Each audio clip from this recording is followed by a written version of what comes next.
And I'm back. Sorry for missing last week. I have been having medical procedures and teeth removed. One of my teeth broke, and I had to have it extracted, and so I decided to take the week off last week just because I needed to recover from that ordeal.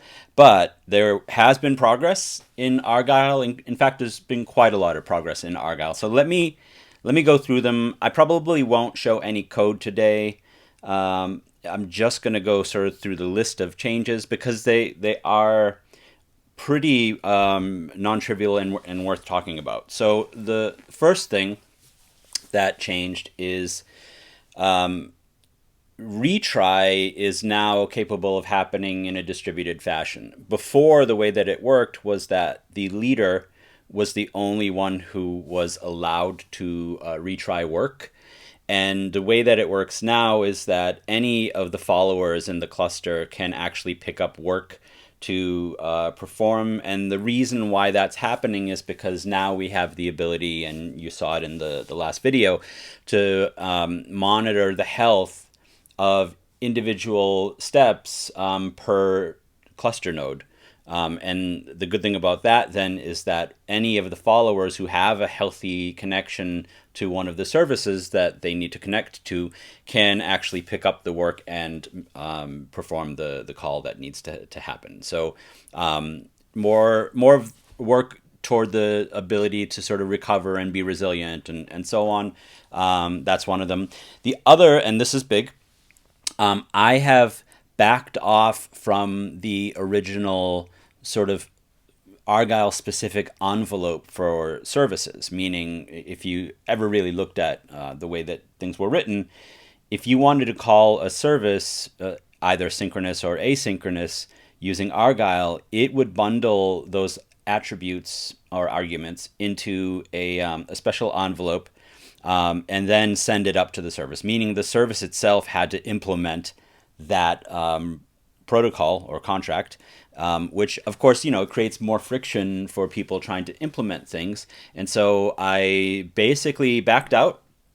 Argyll now supports pretty much 80% of the RESTful JSON services of the world now. So you can do get, post, put, and delete methods, and you can map to and from arbitrary JSON structures to some degree, superficially.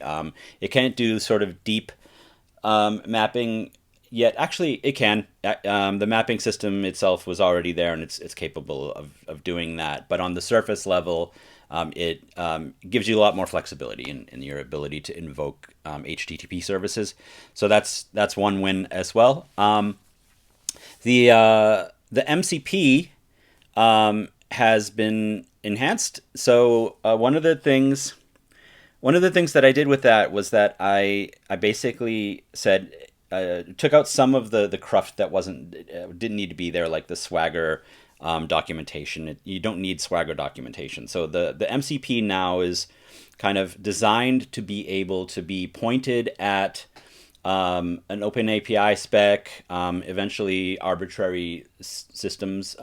Whether it happens to be over HTTP or a local file system, it doesn't matter because your LLM is going to deal with that. But when it does, I have built tooling that will allow you to infer mappings now for Argyll, meaning previously you would have to explicitly create the steps and perform the mapping. And the MCP itself now is allowing for LLMs to do a lot of the work of sort of bridging between the steps and inferring sort of the business logic of flows, so that if you gave it kind of a mesh of services and said, hey, there are my services. Obviously, any RESTful service doesn't really give you any idea of like how business flows can be orchestrated or composed with it. But now the MCP has at least the beginnings of some inference ability that will allow an LLM to actually craft these sets of services, which is kind of exciting. I will try to demo it in the next session, but I need to put together a nice set of services to be able to do that. Obviously, the change toward making Argyll be able to drive just arbitrary RESTful services fits in with this change to the MCP itself, and it's now a much more capable system. It's I don't want to say it's AI driven because I don't want to fall into the hype, but the idea there is that you can use AI to sort of start to reason about systems and what you can do with those systems and how you can sort of massage flow between the steps within a system itself. More going in the direction of kind of like agent-based systems. And I don't mean AI agents where everything's marked down and there's like a timing loop. I really mean like go back 15, 20 years and we were already talking about agents where, you know, you just have a service sitting out there and it was just waiting for something to do. This is moving in that direction. So I'm kind of happy about that progress as well. What else do we have? I simplified the retry system. So the way that retries used to work was that you create a token for any single work item. It would try to do that, and if it couldn't succeed for that specific token, it would end up reissuing a token, like a brand new token, and then trying again so that it would ignore any of the responses from the previous token that might have come in after the timeout had happened or the work itself was considered failed. I backed out on that, and the main reason for that is that the problem with it is that if a service is using that token in order to determine item potency, we are basically killing the ability to do item potency based on that token. And I didn't want to create yet more friction for people implementing systems. So the token for any single work item stays the same, and it greatly simplifies the system as well. So it's also a win. What else? Oh yeah, I've added the ability to sort of get more visibility into what the hell is actually happening when the system's doing stuff. So that's one of the nice things. Let me give you a quick example of that. So, for example, if I start a flow, and what we have now is we have basically progress bars about the timeouts and the retry timings, so that you get an idea of what the system's actually doing under the hood. Rather than what had been happening before, which is you were kind of just guessing, like there's a wheel spinning, I don't know what's happening. This helps out a lot with sort of being able to visualize what exactly is happening for any single flow. I want to try to reproduce something. So the order creator service in the examples actually simulates transient errors as well. So like gateway down and stuff like that. And so I want to be able to show sort of the timeout logic. Sometimes you can get it to, didn't do it this time. Sometimes you can get it to, show the back off timing and stuff like that with the retries. In this case, I don't think it wants to help us with the demo, and for sure it's random, so we could be waiting a long time for it to do that. But the idea here is that if any single step actually has many work items, you could monitor the progress of each individual work item if it has actually started, which is great because you can get an idea of like, is this even moving? Do I have to kick it? And so on. So that's one of the things. What I'll do now is I'm going to go to the next one. The way that Argyll had worked up until the last few days was that if you had several upstream steps and they all yielded the same output, so I don't know what's a good example. Let's say user info. Like for whatever reason you have a step and it yields user info for potential downstream consumption by steps. The logic essentially was first person who resolves that value wins. And so all downstream steps would use the first thing that gets resolved. We would still remember the values that were yielded by other steps who were competing, but it was essentially the winner takes all kind of idea. And so that works in a lot of cases, and it still is the default. But one of the things I did is I actually added the ability to sort of influence the collection behaviors. So, for example, here, this is, if you look at this icon, it's basically 2x2 grid of circles. The top left one is filled in. That means first, right? But you can change that. So now we have the ability to say last. And the way that last would work is that if you had a bunch of competing upstream steps, the one that the step would use, the downstream step would use, is the last thing that got resolved out of all of the competition.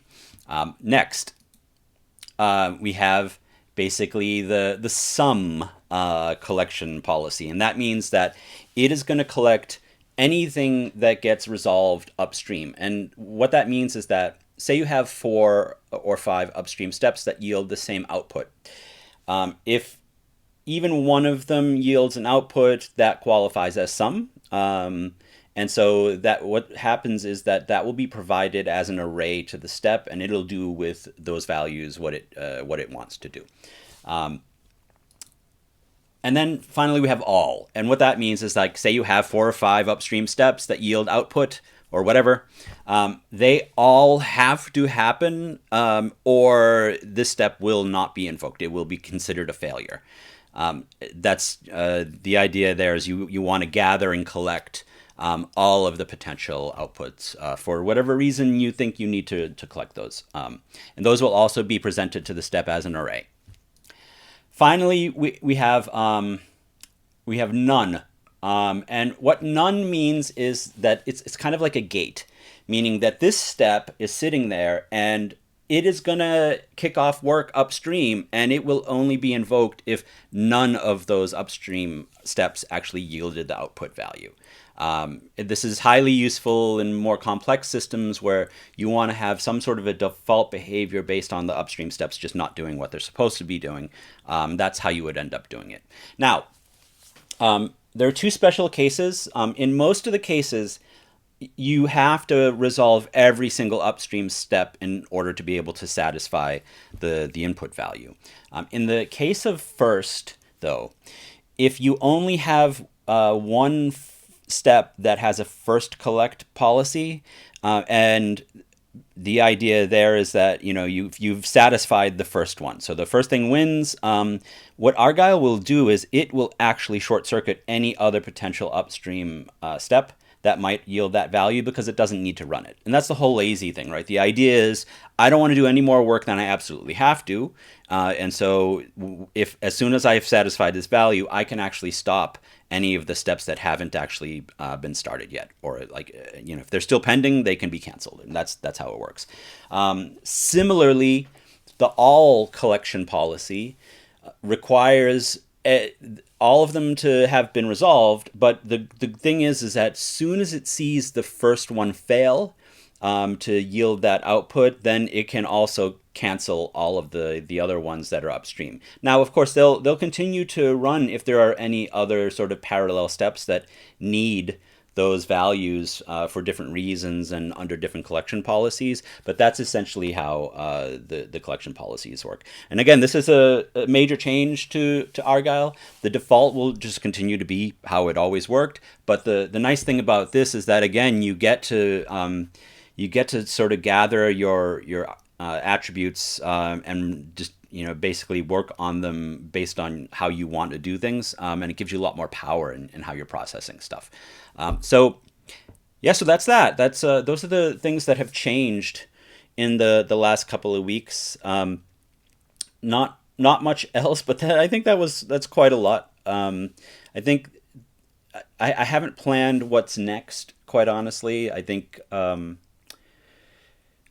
good for the moment. I'll probably head back to the MCP, quite honestly, and put together a pretty good demo to sort of give you an idea of how this MCP is really creating value for people. In my mind, how I imagine it is that at some point, you literally can just pull up Codex or Claude, have the Argyll MCP available to you, and say, hey, listen, I need you to go to these repos where I have all the swagger for the system, ingest that all, and then basically infer how the business flows of the company actually work, and somehow map them into the system in a way where Argyll just automatically becomes the composer for how the company itself is operating. That's my dream.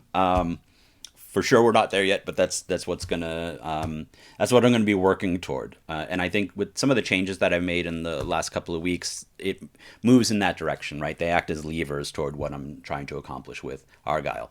So that's that, and I will. I'll try to see you next week. I promise that there will be even more progress in the next week as well. Thank you.